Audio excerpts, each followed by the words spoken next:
หนึ่งในปริศนาชั่วนิรันดร์ที่ไม่มีใครสามารถเผยความเป็นอยู่และภูมิปัญญาแต่ดั้งเดิมของอาณาจักรโบราณในตำนานอย่างแอตแลนติสหรืออาณาจักรเคฟิตเลียนในนิยามของมาเทียสชาวแอตแลนติสอีกหนึ่งชื่อคือชาวเฮเฟียนบนดินแดนเคเมตหรือเคมแผ่นดินอาณานิคมอันยิ่งใหญ่ของชาวแอตแลนติสบนแผ่นดินอียิปต์โบราณในช่วงเวลาแห่งเซปเทปี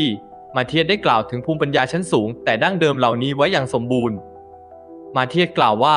มนุษย์เราก้าวออกมาจากวัฏจักรของธรรมชาติทำให้ไม่เข้าใจว่าธรรมชาติสามารถหมุนเวียนซ้ำแล้วซ้ำเล่าได้อย่างไร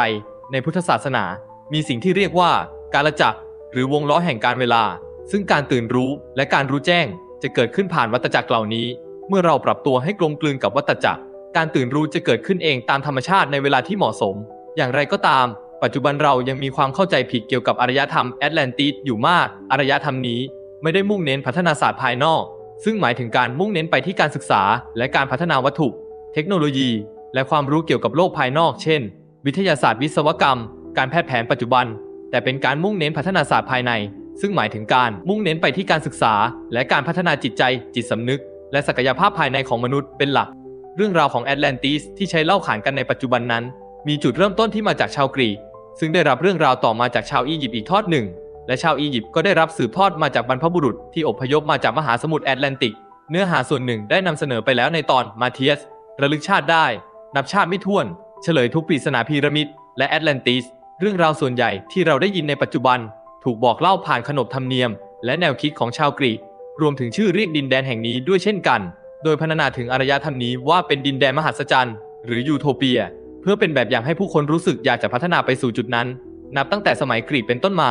จึงเกิดความเข้าใจผิดเกี่ยวกับแอตแลนติสอย่างมากมาโดยตลอดราวกับว่ามันเป็นอารยธรรมที่มีเทคโนโลยีล้ำยุคยิ่งกว่าในปัจจุบันหรือมีสิ่งก่อสร้างที่ดูแปลกประหลาดดูแปลกตาสวยงามใหญ่โต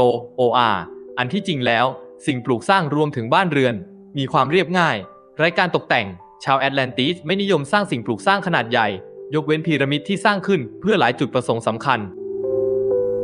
จากความทรงจำของมาเทียสอารยธรรมนี้ไม่ได้พัฒนาไปสู่ศาสตร์ภายนอกแต่เป็นการพัฒนาศาสตร์ภายในอย่างจริงแท้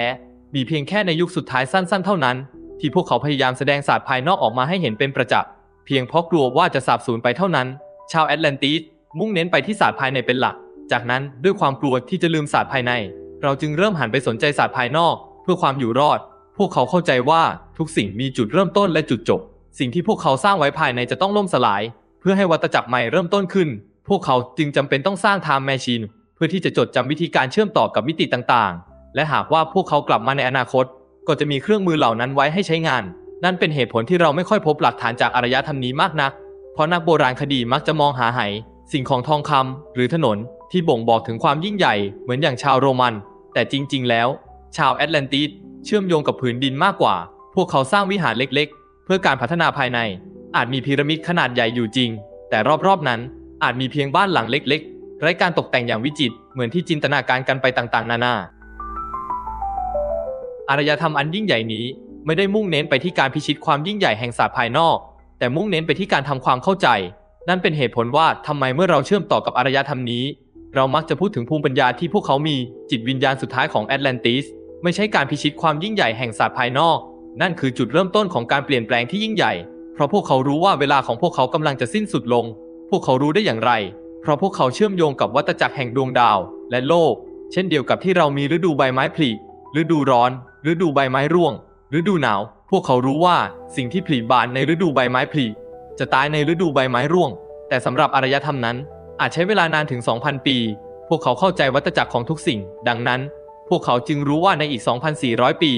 อารยธรรมของพวกเขาจะดับลงอย่างสมบูรณ์เพื่อให้อารยธรรมอื่นเกิดขึ้นมาพวกเขาต้องเตรียมพร้อมเพื่อให้สามารถก้าวข้ามไปได้โดยไม่ถูกลืมเลือนไปแล้วอะไรเป็นแรงจูงใจให้พวกเขาหันไปสู่การพิชิตเพื่ออำนาจและการทำลายล้างเพราะมีอำนาจหลายฝ่ายในอารยธรรมนี้พวกเขาไม่ได้มีแค่กษัตริย์หรือนักบวชสูงสุดเพียงคนเดียวแต่มีชนชั้นปกครองหลายระดับและพวกเขาเริ่มไม่เห็นด้วยเกี่ยวกับวิธีการรักษาอำนาจในขณะที่นักบวชชั้นสูงกล่าวว่าเราควรจะตายและถูกจดจำในอีก 12,000 ปีข้างหน้าส่วนกษัตริย์และราชวงศ์กล่าวว่าเราต้องนำสารนี้ไปยังวัฒนธรรมอื่นๆเพื่อให้พวกเขาจดจำเราได้และเราสามารถสร้างชุมชนไปทั่วโลกเผื่อว่ามีอะไรเกิดขึ้นกับเราคนเหล่านั้นจะสามารถจดจำเราได้ผ่านสายเลือดและในขณะที่ฝ่ายทหารกล่าวว่าพวกเขาไม่เห็นด้วยกับการทำแบบนั้นทั้งหมด ดังนั้นเราต้องใช้กำลังบังคับพวกเขาพวกฝ่ายทหารเริ่มใช้เทคโนโลยีชั้นสูงของพีระมิดเพื่อควบคุมผู้อื่นและเริ่มใช้พลังจากศาสตร์ภายในเพื่อเพิ่มอำนาจแก่ศาสตร์ภายนอกนั่นคือจุดเริ่มต้นของความขัดแย้งภายในอารยธรรมนี้ผู้มีปัญญาทั้งหลายจึงหนีออกจากแอตแลนติสและเดินทางไปยังลุ่มแม่น้ำไนล์เม็กซิโกภูเขาคอเคซัสทิเบตอเมริกาเหนือและอเมริกาใต้พวกเขากระจายตัวออกไปเพื่อหลีกหนีจากอำนาจการควบคุมในช่วง500 ปีสุดท้ายของอารยธรรมนั้นช่วงเวลานั้นเป็นช่วงเวลาแห่งความบอบช้ำทางประวัติศาสตร์ของแอตแลนติสราวกับว่าแอตแลนติสเป็นอารยธรรมที่พยายามควบคุมทุกคนเป็นชนชาตินักรบและเป็นผู้เริ่มต้นทำสงครามกับเลมูเรียช่วงเวลาแห่งความบอบช้ำนี้หนักหน่วงยาวนานกว่า 5,000 ปีซึ่งจริงๆแล้วแอตแลนติสเป็นอารยธรรมที่เกิดขึ้นมาเพื่อการพัฒนาศาสตร์ภายในอย่างแท้จริงนั่นเป็นเหตุผลที่ผู้คนในปัจจุบันหรือนักประวัติศาสตร์นักโบราณคดีทั้งหลายไม่ค่อยพบสิ่งของในชีวิตประจำวันหรือสิ่งปลูกสร้างอย่างที่พากันจินตนาการไปไกลเพราะพวกเขารู้ว่าทุกอย่างเป็นสิ่งจำเป็นพวกเขาจะไม่เก็บอะไรไว้พวกเขาจะคืนทุกสิ่งสู่ธรรมชาติทั้งหมดจนถึงช่วงเวลาสุดท้ายและสิ่งเดียวที่พวกเขาสร้างขึ้นเพื่อเป็นที่ระลึกคือโครงสร้างขนาดใหญ่ที่ใช้เป็นเทคโนโลยีชั้นสูงนั่นคือสิ่งที่สำคัญที่สุดสำหรับพวกเขาเพราะด้วยวิธีนั้นพวกเขาจะไม่ถูกลืมในฐานะที่เป็นอารยธรรมที่ยิ่งใหญ่แต่จะเกิดใหม่และสามารถใช้งานได้อีกครั้งเพราะพวกเขาเข้าใจเรื่องการกลับชาติมาเกิดอย่างแท้จริงพวกเขาเริ่มวางแผนสำหรับการกลับชาติมาเกิดของชนชาติของพวกเขาในอนาคตการเป็นเวลาอย่างน้อย 24,000 ปี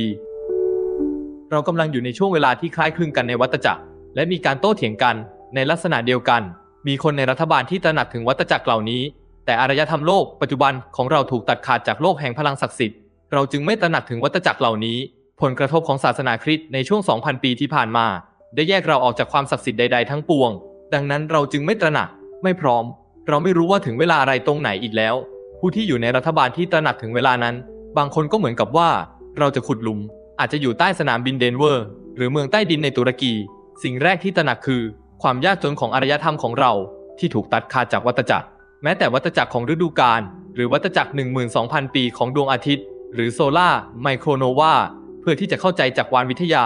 หรือคอสโมโลจีซึ่งไม่ใช่แค่เรื่องวัฏจักรแต่ยังรวมถึงความซาบซึ้งในโลกและกระบวนการกลับชาติมาเกิดซึ่งเป็นส่วนหนึ่งของวิวัฒนาการหลักของโลกหากคุณเข้าใจว่าอารยธรรมของคุณกำลังจะล่มสลายแต่คุณรู้และเข้าใจว่าคุณกลับชาติมาเกิดได้อีกไม่ใช่แค่ในระดับบุคคลแต่เป็นการกลับชาติมาเกิดของสิ่งมีชีวิตที่ใหญ่กว่านั่นคือโลกหรือจิตวิญญาณของโลกเราในปัจจุบันอยู่ด้วยความสับสนและไม่พร้อมสำหรับการเปลี่ยนแปลงใดๆทั้งสิ้นแม้แต่ในระดับจิตวิญญาณการที่บางสิ่งจะเกิดได้สิ่งนั้นต้องผ่านความตายมาก่อนและในการมีชีวิตอยู่คุณต้องยอมรับความตายในปี 1492 โคลัมบัสได้แล่นเรือสู่ดินแดนใหม่นั่นไม่ใช่จุดเริ่มต้นของการเกิดจักรวรรดิเพราะเรามีจักรวรรดิมาก่อนหน้านั้นชาวอียิปต์ก็มีจักรวรรดิแต่การล่าอาณานิคมเริ่มต้นขึ้นเมื่อเทคโนโลยีเรือพัฒนาขึ้นและผู้คนสามารถเดินทางมายังทวีปอเมริกาออสเตรเลียและดินแดนของชนพื้นเมืองที่เคยอยู่ร่วมกับธรรมชาติอย่างกลมกลืนจักรวรรดิปรากฏขึ้นก่อนหน้านี้ในหลายพื้นที่เช่นจักรวรรดิกรีกโรมันเปอร์เซียอียิปต์ซึ่งได้รับการช่วยเหลือจากภูมิปัญญาแอตแลนติสที่สามารถเชื่อมต่อกับพลังงานของหินต้นไม้ลมและทุกสิ่งที่มีชีวิตได้ในช่วง500 ปีที่ผ่านมาอำนาจจักรวรรดิได้แผ่ขยายไปทั่วโลกและเราพยายามควบคุมทุกสิ่งมนุษย์เริ่มขยายอำนาจและพยายามควบคุมผู้อื่นเพราะความกลัวตายเราต้องการอยู่รอดเหมือนกับเซลล์หรือสิ่งมีชีวิตใดๆที่พยายามกินให้มากที่สุดเพื่อมีชีวิตอยู่ให้นานที่สุดและเมื่อรู้สึกถึงภัยคุกคามคุณต้องโจมตีก่อนเพื่อป้องกันตัวเอง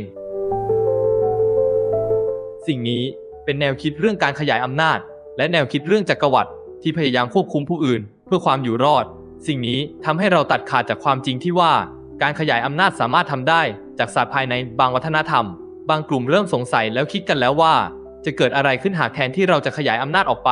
ด้วยศาสตร์ภายนอกเพื่อการทำลายล้างเราเลือกที่จะขยายอำนาจจากศาสตร์ภายในแทนการขยายอำนาจรูปแบบนี้นำไปสู่แนวคิดแห่งความเป็นอมตะแนวคิดเรื่องการตายและการเกิดใหม่ในธรรมชาติเริ่มสร้างอารยธรรมอื่นๆที่ไม่กลัวความตายและเมื่อคุณไม่กลัวความตายคุณก็ไม่กลัวความอยู่รอดพวกคุณจึงหยุดพิชิตทำลายล้างหยุดการต่อสู้เพื่อชิงทรัพยากรเพราะคุณจะกลับมาในรูปแบบที่แตกต่างกันออกไปสิ่งที่ชาวแอตแลนติสพยายามทำคือทำความเข้าใจต้นไม้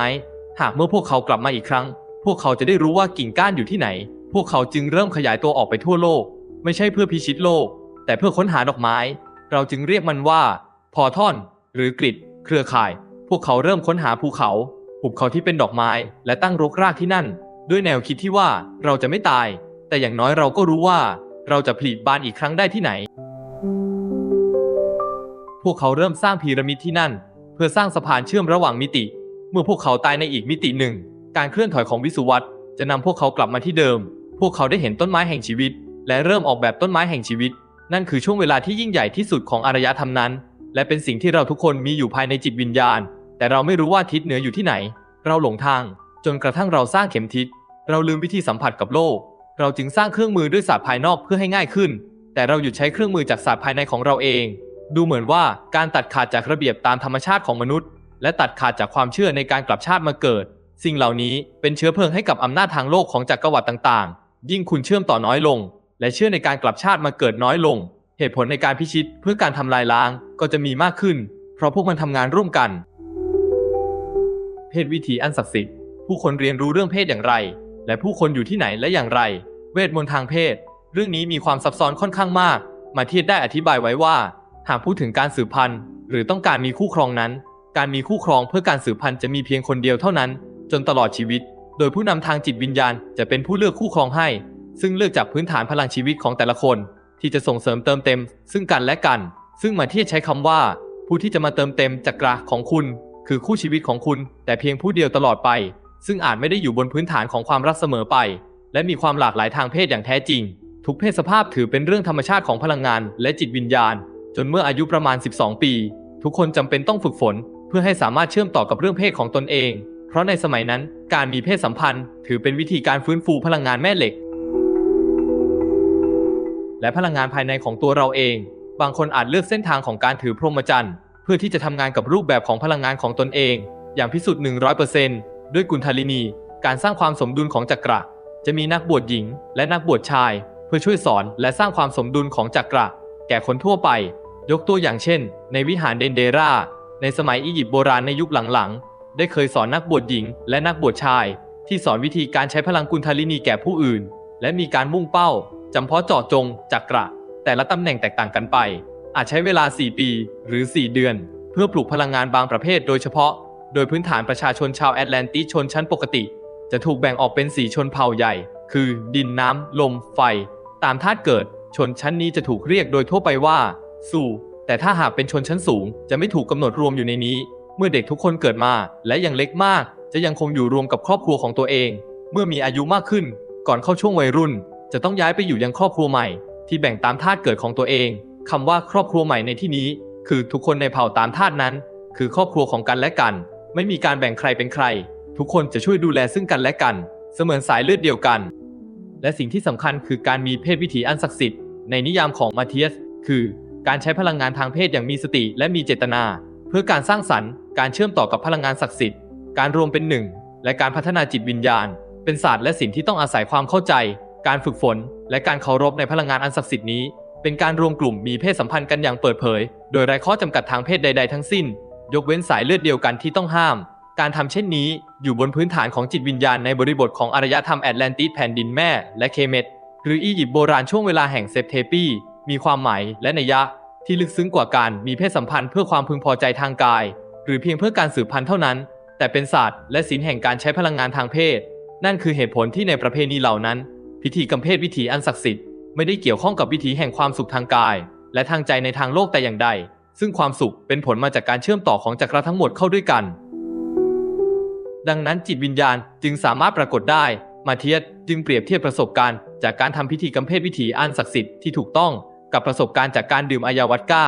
นั่นหมายความว่าพิธีกรรมเพศวิถีอันศักดิ์สิทธิ์สามารถนำไปสู่การเปลี่ยนแปลงทางจิตสำนึกการเชื่อมต่อทางจิตวิญญาณและการตระหนักรู้ในตนเองได้ในระดับที่ลึกซึ้งเช่นเดียวกับที่อายาวัดก้าสามารถทำได้เช่นกันอายาวัดก้าคือเครื่องดื่มชนิดหนึ่งที่มีฤทธิ์ต่อจิตประสาทอย่างรุนแรงมีต้นกำเนิดจากชนพื้นเมืองในแถบลุ่มน้ำอเมซอนในทวีปอเมริกาใต้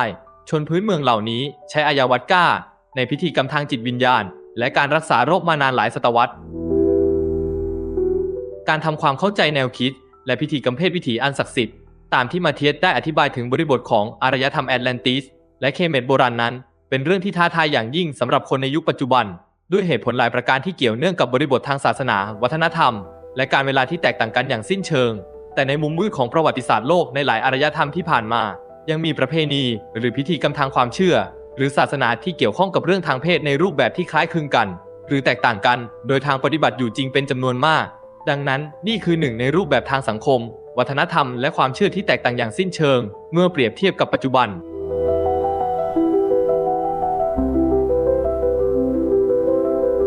ขอบคุณที่คอยติดตามและคอยให้กำลังใจมาตลอดครับแต่อย่าลืมกดติดตามกดไลค์กดแชร์กดกระดิ่งเตือนเพื่อไม่ให้พลาดการอัปเดตคอนเทนต์ใหม่ๆจาก Histozone ครับ